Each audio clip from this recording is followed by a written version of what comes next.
It's Chelsa Messenger with Picks and Parlays. We're talking college football here. Memphis at Cincinnati. If you want 15% off the entire site at picksandparlays.net, just use the promo code TREAT, T-R-E-A-T. Cincinnati favored -6.5. The total is 58. Memphis is 3-1 on the year, but 1-3 against the spread. Cincinnati 4-0 undefeated. 2-2 against the number. On paper, these two line up teams that score a lot, both teams averaging more than 35 points per game, but statistically, it's Cincinnati with a huge edge on defense, giving up just 12 points per game and coming off a really impressive win over SMU, holding that really dynamic offense to just 13 points, winning 42-13. We've got Craig Trapp joining us. Craig, what jumps out to you when you see this game? Well, winning at SMU with a 3-week layoff. Remember, they had one of their games canceled. I think it was against Tulsa, canceled because of COVID outbreak. So Cincinnati then had a planned off week. So, I mean, to have 3 weeks off and then still go on the road to an SMU team that's going to most likely finish in the top 20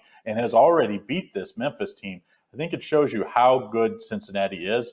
They're very good on defense and very good running the ball, and they take care of the ball. They almost always are going to win the turnover battle. And as much as I don't like Luke Fickell because he came from Ohio State, I'm not an Ohio State guy here in Cincinnati, but he's done his job here, more than done his job at Cincinnati. I think Cincinnati's a deserving favorite here. And if Cincinnati wins out, don't be shocked if Cincinnati sneaks into the playoffs this year. Bold call there, but yeah, you get it. Cincinnati at a nice number at -6.5, so they can win by a touchdown and cover. Memphis, for them, they've been a really dynamic offense. They love to keep the tempo up. The Tigers averaging 86 plays per game, which ranks second in the nation. But can they do that against a solid defense? When you do that, you have to get first downs, and I think that's going to be an issue when they're facing the Cincinnati defense.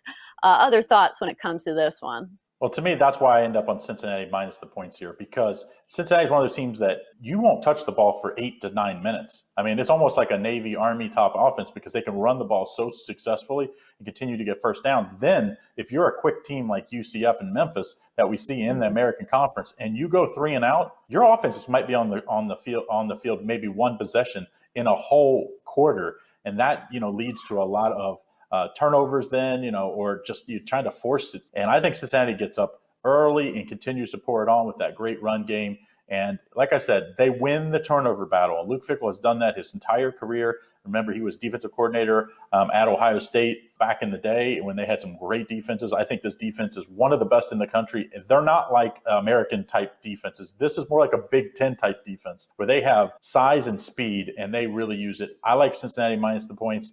If you said on the over-under, Chelsea, I mean, how do you take the under when you have Memphis games? Because they just don't stop anybody. So I would take the over as well. My top play for sure, lay the points minus Cincinnati. I would lay it all the way up to 7, which I do think this will end up at 7 before game time. All right, that's going to do it for our college football talk here on Picks and Parlays. Good stuff from Craig Trapp. Craig, thanks for joining us.